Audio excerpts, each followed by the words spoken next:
going to run this drill one more time to see if I can run it completely clean.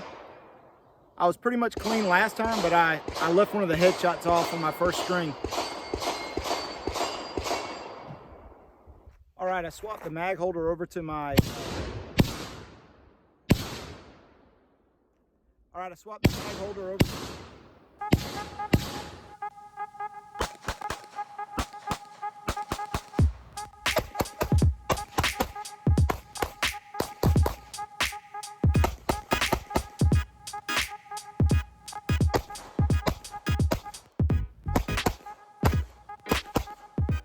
Hey shooters, welcome back to the Shooters Resource channel. Today we're going to be reviewing the Sig P365. This is a great concealed carry gun, and this is my first shots through it. Before we get started, go ahead and take a second, hit that like and subscribe button, support the channel. The P365. This gun's been out on the market for a while, so it's not new, but it's new to me. And this is my first couple hundred rounds through it. I'll tell you right off the rip, the gun ran flawlessly. The ergonomics are really great. What I really like about this pistol and why I bought it is because it is kind of the smallest micro compact out of the popular few, like the Hellcat and the Shield Plus. And you know, you get 10 rounds and you get a 12 round backup mag, so that's really cool. Plus they've got the 15 rounders that you can pick up. The gun ran really well. Again, ergonomics, the grip texture, everything worked like it should.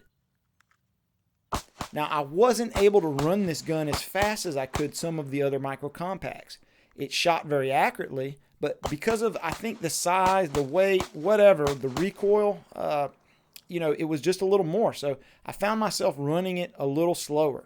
My splits were slower, but, you know, is that going to stop me from carrying it? No, I've been carrying it, and I think this is going to land in my arsenal because it's small enough with the 10 round magazine to fit in my pocket, which is a really great advantage.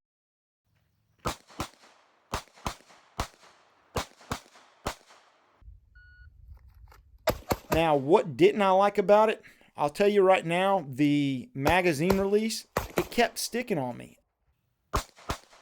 It was hard for me to get my thumb to the magazine release to begin with.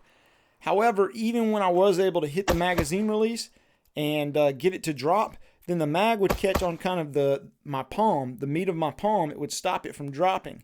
And if I got my palm out of the way, once the palm stopped it, the mag would not drop free. An empty mag just would not fall out of this gun.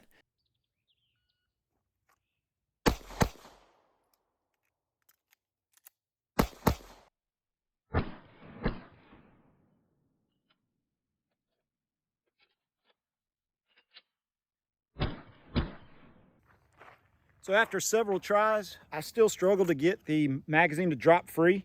I tried it with the flat magazine, the 10 round, the one with the pinky extension, as well as the 12 round. And all of them hit my palm in such a way to where I have to rip the mag every time. So just something to know. I'm sure with training or with different hands, maybe you won't have that problem. But either way, it's just something to note. All right, so all in all, this is supposed to be a pretty accurate pistol, so I'm going to try some headshots at about 20 yards, and let's see how it does. I'm going to send 10 down range to the head box.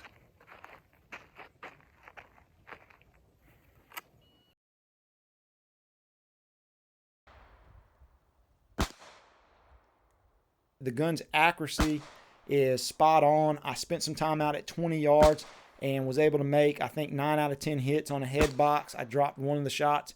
But it's definitely accurate, especially for a concealed carry gun. That was taking my time with it. I found when I ran it fast, I still could keep it on target, but I just wasn't able to run it as fast as the Shield Plus or the Hellcat or some of the other guns. The gun looks good overall. The trigger on the gun is pretty good. I'm not a big fan of these Sig Striker Fire triggers. In terms of performance, I find they perform flawlessly, but they just feel weird and kind of cheap. They've got a real spongy break to them. It's like Glock on steroids in terms of sponginess. It's like they replaced the springs with sponges in there, and you know, it's just sponge power or something.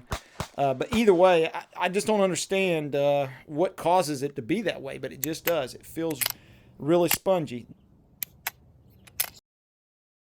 I don't like that it doesn't have a trigger safety on it, honestly, because especially with the trigger problems that Sig has had with the P320, it makes me nervous carrying this appendix, right? You know, you're pointing at valuable territory there. So who wants a gun whose big brother has a problem with going off when somebody doesn't pull the trigger and it doesn't have a trigger safety? But, you know, for pocket carry, I'm still running it that way, and I'm still carrying it inside the waist. But, you know, it just makes me a little nervous. All in all, well, one more thing. So the sights on the gun are really, really good too. I do like the model that I got. It came with the 2 tritium vials in the rear, a tritium vial in the front, and then a bright Viz dot on the front. And that helps running it fast. It's not as fast as, let's say, a fiber optic front on a bright sunny day, but it works. And especially at distances where you might use a defensive gun, right? And really within, you know, 7 yards, I'm not using my sights very often, honestly. Really, once we get out past 10 yards and beyond, I start leveraging those sights to make sure I hit on target. The gun would hit on target. The slide release worked fine on the gun. All in all, for a gun this size, it runs really well. So I'm going to continue to carry it. I'll get a little more experience with it, get more rounds down range, and then I'll come out with a full review where I'll tell you exactly how it you know, behaved as a carry gun in my regular everyday carry rotation. Check out the P365 in your local gun stores. If you can get it at a good price, I recommend going ahead and getting it. The first shots went really well, even though it's got some quirks. There's a reason why it was Pistol of the Year last year, and you know, so it's just a good gun all around. If you guys enjoyed this video, take a second, hit that like and subscribe button, support the channel. You don't know how much it means to me. And as always, thank you all, and God bless.